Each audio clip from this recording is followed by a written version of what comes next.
Future of Trustworthy AI and Malta's Governance Approach.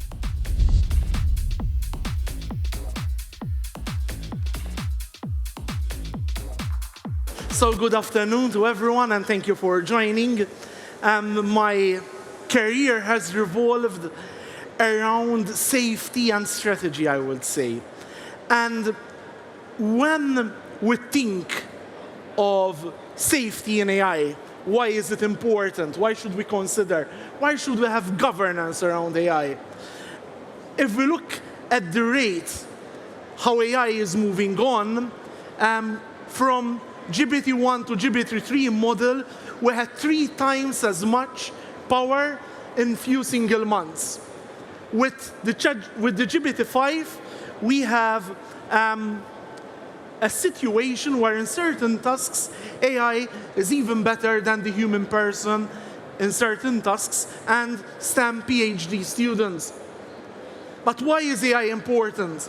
We see AI being used in various scenarios, being drug discovery, including, for example, cancer in people, not just in terms of drug discovery, but also in terms of diagnosis. Smart farming, medical diagnosis, scientific research. And we are seeing AI as being cheaper to develop with DeepSeek, for example, and more approachable. I think that builds on what the previous panel was saying about the number of new models that we'll be having in the coming years and months. So, is AI governance actually required? And here are some opportunities and challenges. So, challenges associated with privacy, with job displacement, with reliability and errors. Yes, AI does mistake, but most or some of the mistakes can be preventable. And you can prevent by doing, for example, bias assessments prior to deploying AI solutions. Transparency and accountability. So these are all areas which we as regulators will try to address to ensure that AI is better for the human person. So the corporate AI investment reached 252 billion in 2024, and 69 plus countries have developed over 1,000 initiatives related to AI and AI governance. What are these numbers? We, as MDIA, we carry out research to monitor and grasp the public perception of AI and if people trust AI. And recent research that we have, 77% of the local population think that they are familiar with artificial intelligence. So they know something about it. Doesn't mean that they can define it, but they know something about it. 50% of the population in Malta tend to trust outcome of research where AI was used. Doesn't mean so it means that if you are researching using AI, there is also another part of the population who might not be trusting your work. And 24% actually trust artificial intelligence, have a high trust in artificial intelligence. Our role as regulator is to increase those numbers. But trust shouldn't be given, it should be earned. So it's about creating the ecosystem and the framework where people can actually trust AI because they know that there is a governance approach which works. So the elephant in the room, the AI Act, it's probably the most important piece of legislation in technology which we ever had in recent years. And it tries to regulate artificial intelligence. And the approach is to divide systems depending on their level of associate risks. So some systems are already prohibited as from February 2025, and these include, for example, social scoring, manipulative systems. So if you have, in gaming industry, for example, if you are using the data to create artificial simulations to make people more anxious because you know that at that point he will buy more tokens, you are manipulating the player behavior in a way that can be considered prohibitive in the EU. And that goes up with fine of 7% of the global turnover, and which came up to 35 million. High-risk systems, for example, in the gaming industry, we see a lot of companies using systems to screen CV and take automated decision-making. And the idea is that we want to promote the use of AI, but that doesn't mean trust blindly AI. So it means that such systems, as from next year, to be used, they need to go through conformity assessment. And I will share a bit with you what does that mean. Chatbots, where we have transparency obligations and other minimal risks. Systems which I would say 80 to 90% of the systems are considered as minimal risks.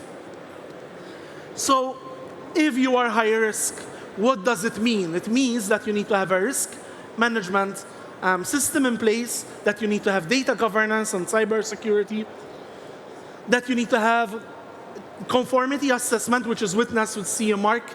If you look at the phone, probably at the back, there's this CE logo. That means a certificate of conformity. Transparency and information, documentation logs, and human oversight. So if you are limited risk, then you need to disclose that I'm talking with an AI solution. You need to disclose, if I'm a chatbot, that this is an AI system talking back to you.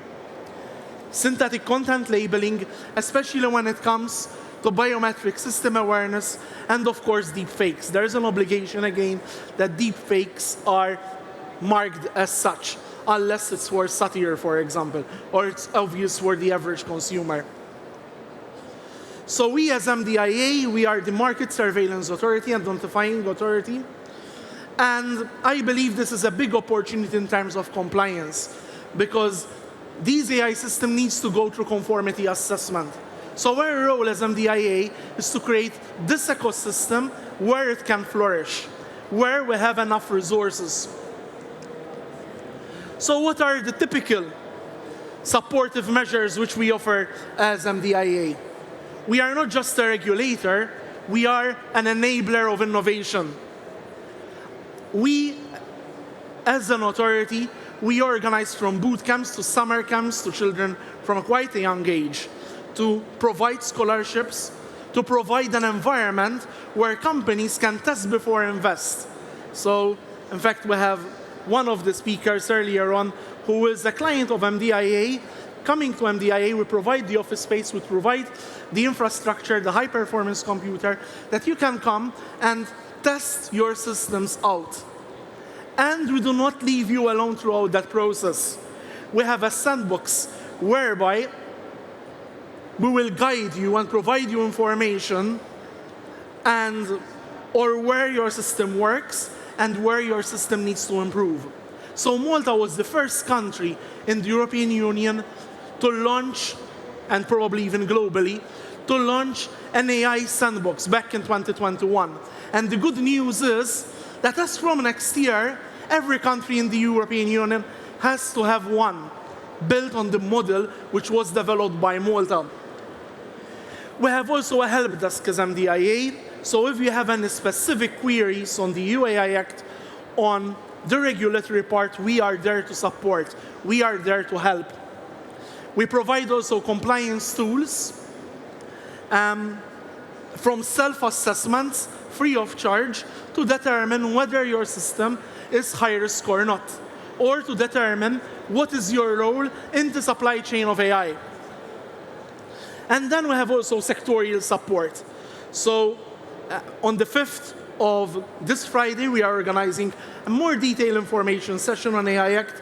If anyone is interested, you're welcome to join at DHub and also take the opportunity to visit our premises, which is available. So it's a free of charge space for companies to flourish and drive together and network. So what is the sandbox? What is the sandbox about? It's about taking an idea from the inception, onboard it into our systematic approach, and provide the support for a number of years to ensure that you reach the right milestones, to ensure that the system is developed in a way which meets the requirements. And then you are given a mark of credit that your system has been gone through the sandbox developed by Malta. And that is legally valid as a mark of credit, which you can use also in your communication material. What I'm speaking about here forms part of a bigger and wider strategy. And our strategy is to focus on societal well-being and sustainability. So when it comes to AI, the focus of MDIA is AI for sustainability and well-being, to really drive innovation in a way that works for people. Whether it's a game, whether it's a business transformation, a digital transformation of a company, our first question is, how does that affect the persons which are associated with that company? So we have the policy infrastructure in place. We are building also what we think from the information we have up to now, the biggest computer in Malta. It's a high-performance computer, which is available for companies, for researchers to use to develop AI systems in Malta. So the question is the future of AI global or sovereign? We have this geopolitical changes at the moment, with regulatory approaches changing in main jurisdiction. I'm not Nostradamus, so I cannot predict the future, but definitely what we need is a more global approach. What we have currently is definitely every country trying to find a way which works for its environment. So I invite you to contact MDIA to reach to us, because Malta is the global gateway and European gateway for your AI systems. Thank you. That's all from my end.